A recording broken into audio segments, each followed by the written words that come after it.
السلام علیکم ګرانو کتونکو زیم جمیل اقبال او پروګرام دی د مسافر ستونزې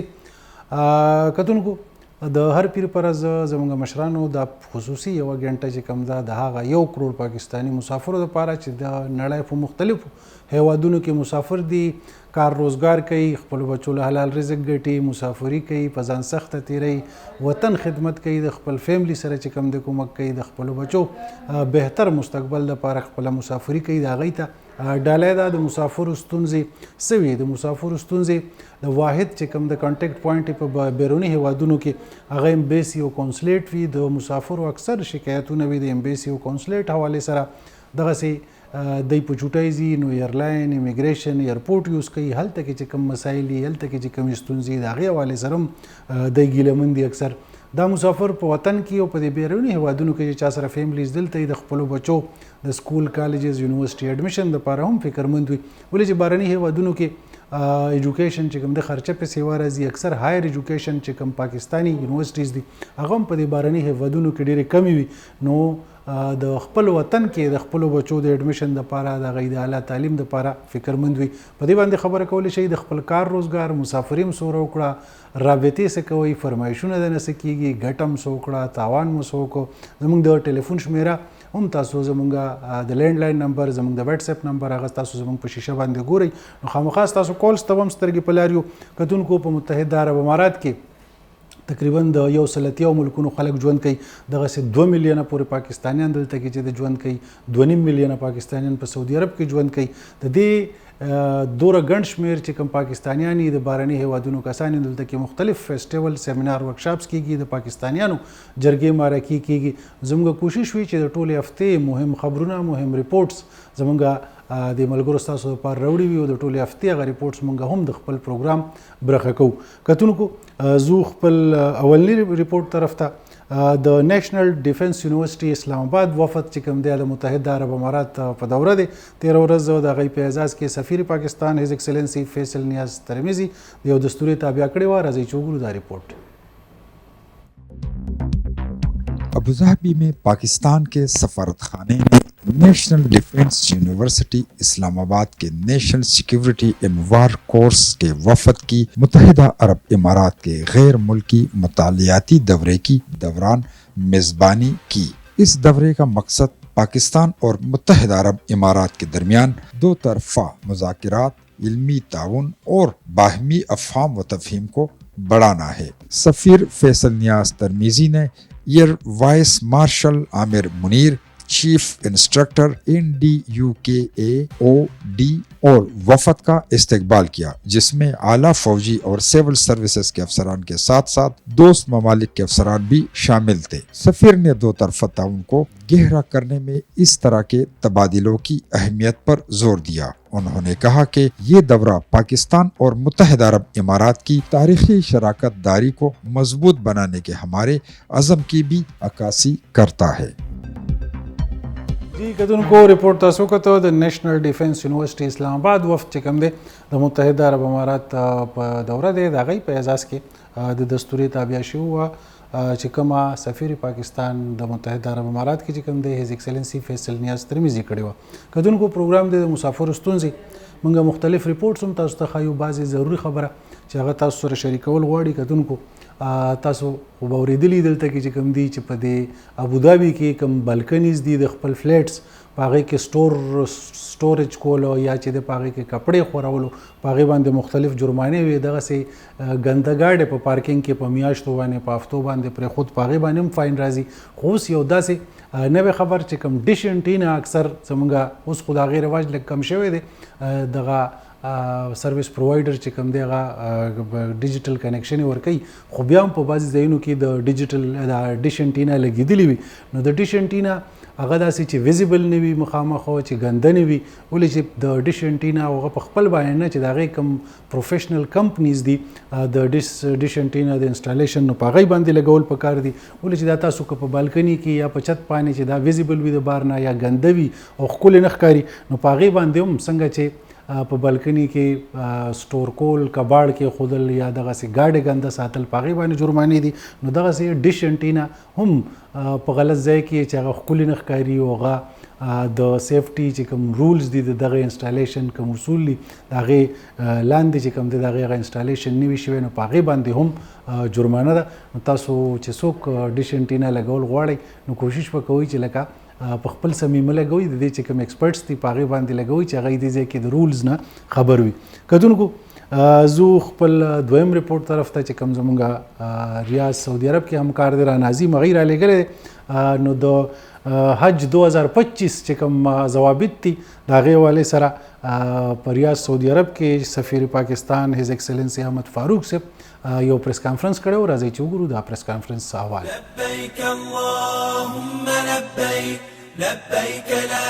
شریک لک لبیک. सऊदी अरब के दारहुकूमत रियाद में सफारतखाना पाकिस्तान में पाकिस्तानी सफ़ीर अहमद फ़ारूक की जानिब से हज 2025 के ज़वाबित के इतलाक़ की पाबंदी पर प्रेस कॉन्फ्रेंस में सहाफ़ियों से गुफ्तगू करते हुए सफ़ीर पाकिस्तान अहमद फ़ारूक का कहना है कि रवां बरस पाकिस्तान से 1,12,000 आज़मीन फ़रीज़ा हज अदा करेंगे. पाकिस्तान हज मिशन ने सऊदी वज़ारत हज व उम्रा के साथ मिलकर बेहतरीन इंतज़ामात किए हैं. इस वक्त 11,000 से ज़ायद ऐसे पाकिस्तानी सऊदी अरब में मुकीम हैं जिनके विजिट या उम्रा वीज़ों की मुद्दत खत्म हो चुकी है. गैर कानूनी तौर पर हज करने वालों को 1 लाख रियाल तक जुर्माने समेत मुल्क बदर किया जाएगा और 10 साल तक ये लोग दोबारा सऊदी अरब में दाखिल नहीं हो सकेंगे. हुकूमत पाकिस्तान की जानिब से आज़मीन को जदीद टेक्नोलॉजी से हाथों में बैंड दिए जा रहे हैं. इस टेक्नोलॉजी की मदद से हुज्जाज कराम को ढूंढने में और ट्रैक करने में आसानी होगी. इन्होंने अपील की है कि आज़मीन हज सऊदी कवानीन की मुकम्मल पासदारी करे. इस हवाले से सफारतखाना पाकिस्तानी आज़मीन की खिदमत के लिए हर वक्त मौजूद हैं. सऊदी कानूनी शिकनी पर सफारत खाने के इख्तियारात महदूद हो जाते हैं. पाकिस्तानी कम्युनिटी को मुकम्मल ताउन फराहम किया जाएगा मगर कानून पर अमल ज़रूरी है.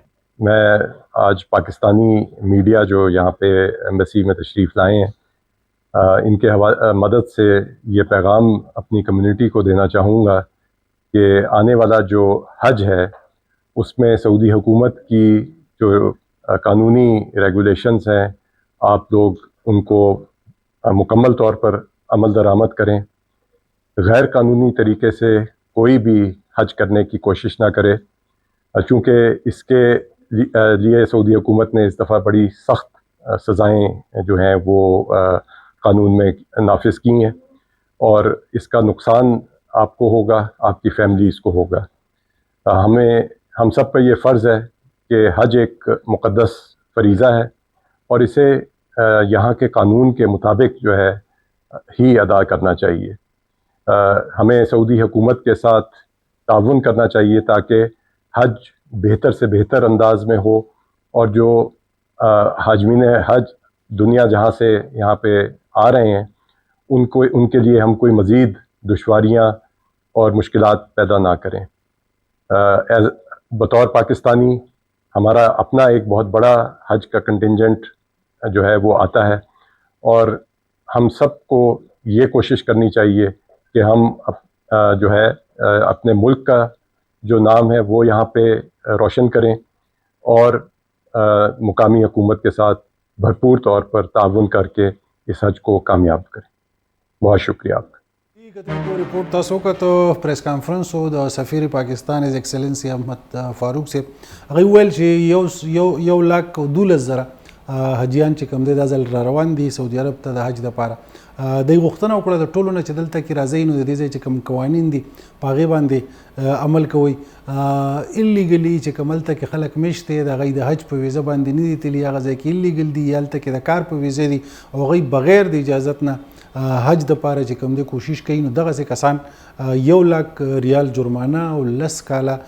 بین چې کوم دی په سعودي عرب په داخلېدو باندې په هغوی باندې به لګي. نو کوم کسان چې هلته کې ایلیګل دي ویزې نشته نو په کار دا چې ځان ته ویزې ولګوي او که نه کېږي چې هغوی واپس وطن ته راشي او بیا واپس دغلته کې په لیګل طریقه باندې لاړ شي. نو ډېره ضروري خبره چې ایلیګل حج اټمپټ کول او د هغې کوشش کول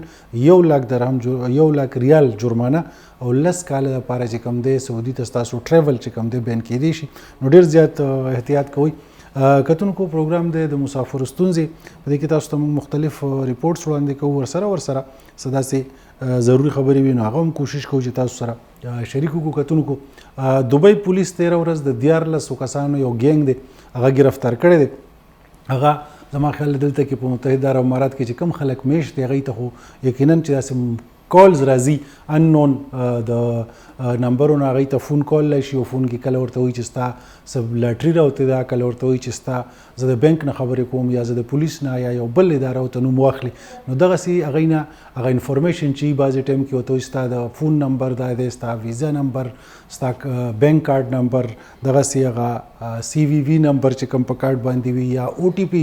نمبر، هغه ته په مختلفو بانو او طریقو باندې دی کنوینس کي او هغه ته والي او دغه کسانو ته د ډیر مالی نقصان چې کوم دلته کې مختلف غریبانان چې کوم اکثر مزدوران دي او ساده خلک ته دغه تر دې وجه ملاو شوی دی، نو دلته کې اتارټیز داسونه بیا بغوښتنه کوي. موږ هم مختلفو پروګرامونو کې تاسو ته وایو چې تاسو کم پرسنل انفارمیشن دی، خاص کر د بینک اکاونټ نمبر، د کارډ نمبر، سی وی وی یا او ټي پي، هغه بالکل چې کوم دی تاسو چا سره مشیر کوئ. دغه کسان گرفتار شوي دي، نورم خلک ته چې دا کوشش کوي چې تاسو ته مالی نقصان درکړي. کتونکو زو خپل دریم ریپورت طرف ته ابوظبي انټرنیشنل بک فیر 2025 په ابوظبي کې روان دی. د پاکستان پویلین پرانستا سفیر پاکستان هیز ایکسلنسی فیصل نیاز ترمیزی کړي و، راځي چې وګورو دا ریپورت.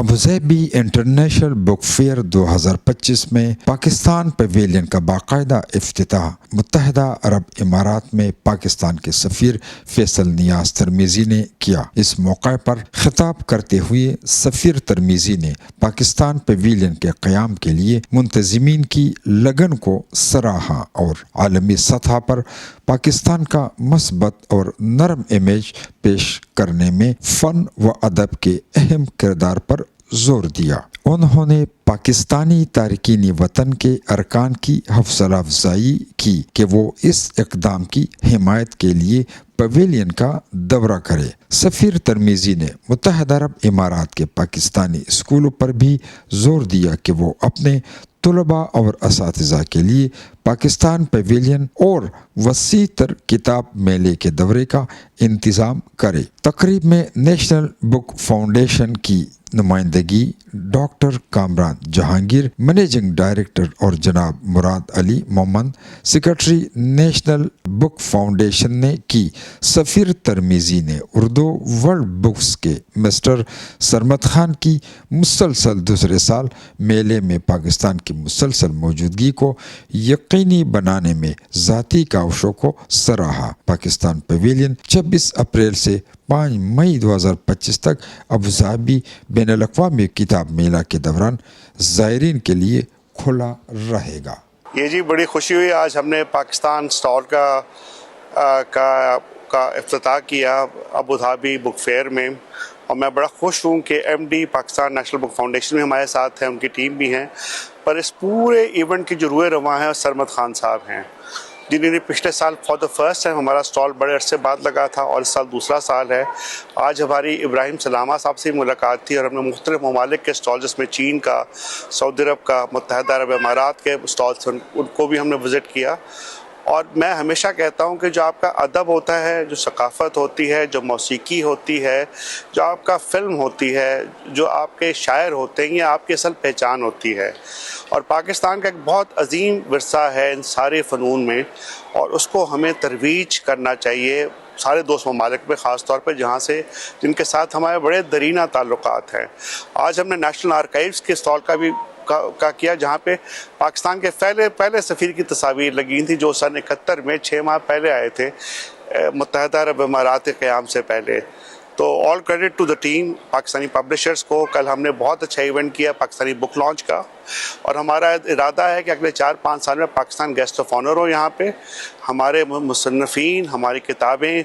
हमारे पब्लिशर्स बड़ी तादाद में यहाँ पे हैं, और बड़ी तादाद में यहाँ के पब्लिशर्स और मुसन्निफ़ीन पाकिस्तान जाएँ। और एमडी नेशनल बुक फाउंडेशन दरख्वास्त करूँगा कि पाकिस्तानी किताबें यहाँ पे अरबी में ट्रांसलेट करवाएं और अरबी किताबें पाकिस्तान में ट्रांसलेट कराएं, क्योंकि ये सबसे अहम ज़रिया होता है किताब का। जो रिश्ता किताब का होता है वो बड़ा देर पा रिश्ता होता है। जी कतुनको د دمه نه پس پروګرام کې وزل بیا هر کله یو زبردست خبر د نرسز چې کوم دی چې هغوی د دوبۍ هیلث اتارټي انډر کار کوي او دلته کې 1500 کال یا 1500 کال سروس برابر شوی وي، د هغوی دپاره د دوبۍ کراون پرنس هیز هاینس شیخ حمدان بن محمد المکتوم چې کوم دی هغه آرډر کړی دی، نن یې حکم جاری کړی دی چې کوم د 15 کالو سروس نرسز دي دلته کې د هغوی د خدماتو په اعتراف کې هغوی دلته کې د هغوی دپاره ګولډن ویزا چې کوم دی هغه ویلي دي چې دا دې دوی ته ورکړی شي. نو ډېر زبردست د خوشحالۍ خبر دی د نرسز دپاره او د چا چې خاص کر 15 کاله سروس برابر شوی دی نو هغوی د متحده عرب امارات د دبی ګولډن ویزا چې 10 کاله د هغې ډیوریشن وي هغه ترلاسه کولی شي. نو ټول دلته کې چې کوم دی واقعي د دوی خدمات د هیلث حوالې سره ډېر زیات دي او دغه وجه ده چې د دې ځای ګورنمنټ د دې ځای رولرز چې کوم دی هغه دغه خدماتو په ستاینه کې چې کوم دی دوی له دا فیسیلیټي ورکړې ده. نو ټولو ته موږ مبارکي وایو. کتونکو زه خپل څلورم ریپورټ طرف ته د فرینډز اف پاکستان د کنیکټ پاکستان په نوم باندې د یو سیمینار تابع کړی و په سعودي عرب ریاض کې. راځئ چې وګورو دا ریپورټ.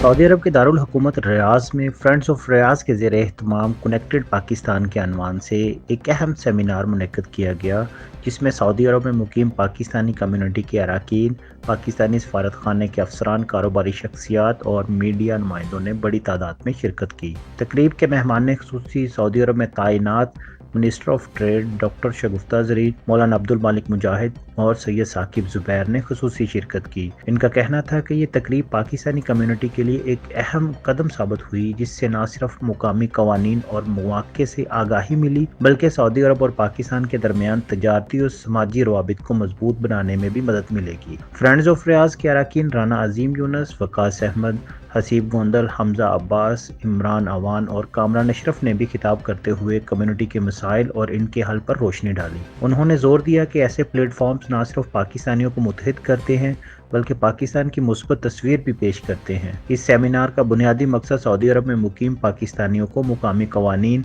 कारोबारी मौक़े और दोनों ममालिक के दरमियान ताउन के नए रास्तों से आगाह करना था। खुसूसन IT, कंस्ट्रक्शन, तिजारत और रोज़गार के शोबों में पाकिस्तानियों के लिए मौजूद मौक़ों पर तबादला ख्याल किया गया। शुरका ने इस सेमिनार को मालूमाती और कामयाब करार देते हुए मुस्तकबिल में इसी तरह के मज़ीद प्रोग्राम्स के इनेकाद पर ख्वाहिश का इजहार किया। د سعودي عرب ریاض نه زموږ همکار رانا عظیم ریپورټ تاسو وکړو. فرینډز اف پاکستان د کنیکټ پاکستان په عنوان باندې تابع کړی و او د دې مقصد چې کوم هغه پاکستانیان چې کوم هلته کې میشتي په سعودي عرب کې هغوی د هغه ځای د قوانینو نه خبرول، د هغوی چې کوم کاروباري موقع دي هلته کې هغې اویرنس ورکولو سره ډېر زبردست چې کوم دی په د پاکستان امبیسي افسرانو او ګڼ شمېر پاکستانیان چې کوم دی په دې سیمینار کې ګډون وکړو. کتونکو زه خپل 5م ریپورټ طرف ته چې شارجه چلډرن ریډینګ فیسټیول په شارجه کې روان دی. راځئ چې وګورو دا ریپورټ.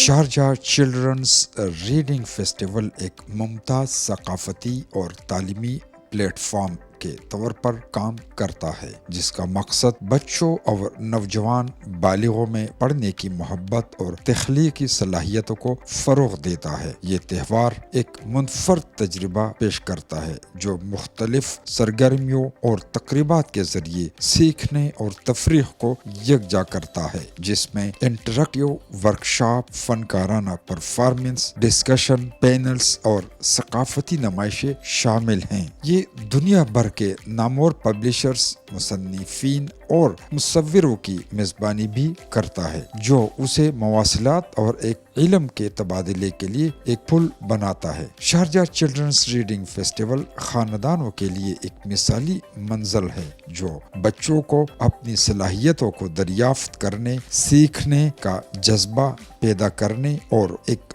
मुतासिर कुन और भरपूर सकाफती तजर्बे से लुत्फ़अंदोज़ होने का मौका फराहम करता है। इसी तरह शारजा चिल्ड्रंस रीडिंग फेस्टिवल को खैबर मिडिल ईस्ट टेलीविजन और K2 TV ने कवरेज किया था। खैबर मिडिल ईस्ट टेलीविजन और K2 TV के बेहतरीन न्यूज़ कवरेज पर दोनों चैनलों को एप्रिसिएशन सर्टिफिकेट दिए गए हैं। जी कहते को तासो गोरे शारजा चिल्ड्रंस रीडिंग फेस्टिवल और तासो पे मख के मंग प्रोग्राम नोकलो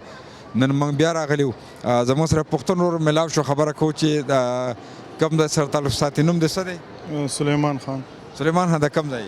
سوات دیولۍ شلهان. نو دلته په دې شارجه چلډرن ریډینګ فیسټیول کې څه کوئ؟ زما خو دلته ډیوټي هم ده خپله شارجه بوک فیر کې هم یم. ډیوټي دې هم ده؟ ډیوټي مې ده او نن بیا مې ځان 3 کال نه دا کار سټارټ کړو. ښه دا ستاسو دی؟ نو ښه دی څه مطلب مزدوري پکې وځي که نه؟ شکر دی بس یو برانډ دی برانډ یو رخ کو په قلاره ټیم به اخلي نور خو شکر دی. نو دا یو سټال دی؟ نه یو 2 سټال نه مې دلته دی ایونټ مینجمنټ کمپنی مې هم کولاو کړی سره. نو دا شارجه چلډرنز ریډینګ فیسټیول چې دی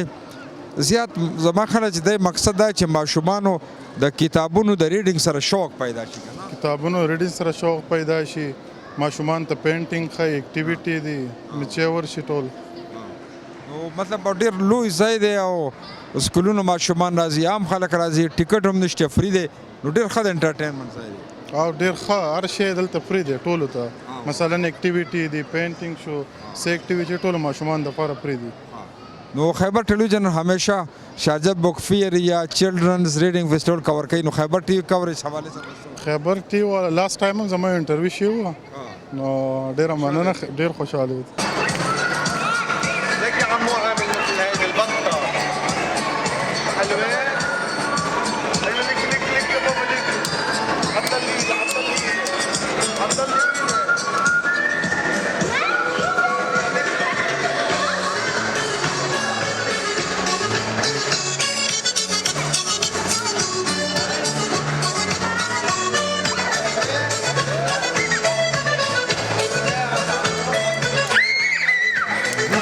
شارجه چلډرن ریډینګ فیسټیول ریپورټ تاسو وکتو. اوس زو خپل اخري او شپږم ریپورټ طرف ته کوم چې ماینز اینډ منرلز قانون حواله سره یقینا چې تاسو به ګورئ په ټلویزیون او په اخبارونو کې نو څنګه چې په پښتونخوا کې په هغې باندې چې کوم دی نو خلک متفق نه دی خلک پې خفه دی نو دغسې چې کوم بهر هیوادونو کې پښتانه دي هغه هم چې کوم دی په دې حوالې سره فکرمند دي. راځئ چې وګورو د ماین اینډ منرلز قانون حوالې سره دا ریپورټ. गुज़श्ता दिनों खैबर पख्तूनख्वा की सूबाई काबीना ने माइंस एंड मिनरल्स एक्ट की मंजूरी दी थी और उजलत में दी गई मंजूरी को एक तरफ अपोजिशन की सियासी जमातों ने अड़े हाथों लिया और दूसरी तरफ तहरीक इंसाफ के बाज़ मेंबरान और जिम्मेदारान की तरफ से भी एतराज़ात उठाए गए और इस बिल को तहरीक इंसाफ के पाबंदी सलासर सरबरा बानी चेयरमैन इमरान खान के फाइनल अप्रूवल से मशरूत कर लिया गया है. अस्सलाम वालेकुम ज़ैम शहरियार खान ज़ द रियाद सिटी ना तोसर मुखातिब मा ज़मंग द ओवरसीज डिमांड द खपल खास सूबे द पारा ज़मंग सोना कीमती एशिया दी या मादनियात शो सोना शो ज़मरूद शो दा पनूर सूबे इस्तेमाली की ज़मंग द ओवरसीज दा डिमांड दे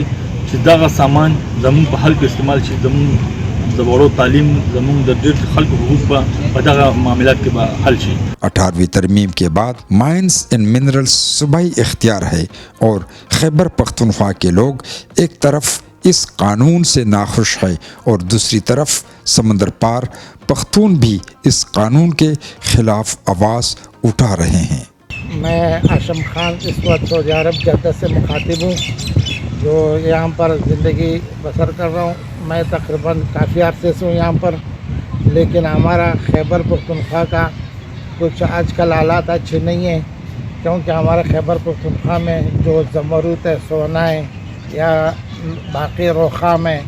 जो भी आमदन है वो खैबर पख्तूनख्वा पे नहीं लगता है. हम चाहते हैं हम ओवरसीज इनके लिए बहुत परेशान हैं कि कम से कम हमारा जो सूबे का हक़ है हमें मिलना चाहिए. हम इसके ख़िलाफ़ ओवरसीज जितने बिल होंगे आवाज़ उठाएंगे इंशाअल्लाह और ये आवाज़ असम्बली तक जाएगा इंशाअल्लाह. हमारे तरफ से आप सबसे रिक्वेस्ट है कि प्लीज़ इस पर नज़रसानी किया जाए. हमारे ओवरसीज़ों का ये डिमांड है. जी کتونکو ماینز اینڈ منرلز قانون حواله سره ریپورت تاسو کته کتونکو په دوبۍ یوئی کې چې کوم میشت دی هغه لپاره ګلوبل ویلیج سیزن 29 مونږ تاسو ته تیر پروګرام کې ویلو چې هغه په 11 مئی باندې بنديږي خو هغه ته یو هفته ایکسټنشن بلاو شوی دی نو تر 18 مئی تر راتلونکي اتوار پورې ګلوبل ویلیج چې کوم دی هغه کولاو دی د 12 کال نه چې کم ماشومان دی هغه انټری فری ده او کارنیول ایریا چې کوم داغه کې 50 درم باندې ټول ماشومانو د لپاره ان لیمیټډ رائټس چې کوم دی هغه انجوای کولی شي. ګلوبل ویلیج به د 18 تاریخ پورې مازیګر د سلورو نه تر شپې تر 1 بجې پورې کولاو وي نو چې چا چکر نه دی لګېدلی نو هغوی ته ایکسټنشن دی تر 18 تاریخه پورې تاسو ګلوبل ویلیج ته تللی شئ. کتونکو دا زموږ د نننۍ ورځې د مسافرو ستونزې تر راتلونکي پیر پورې خپل کوربه جمیل اقبال ته اجازت ورکوي. د الله په امان.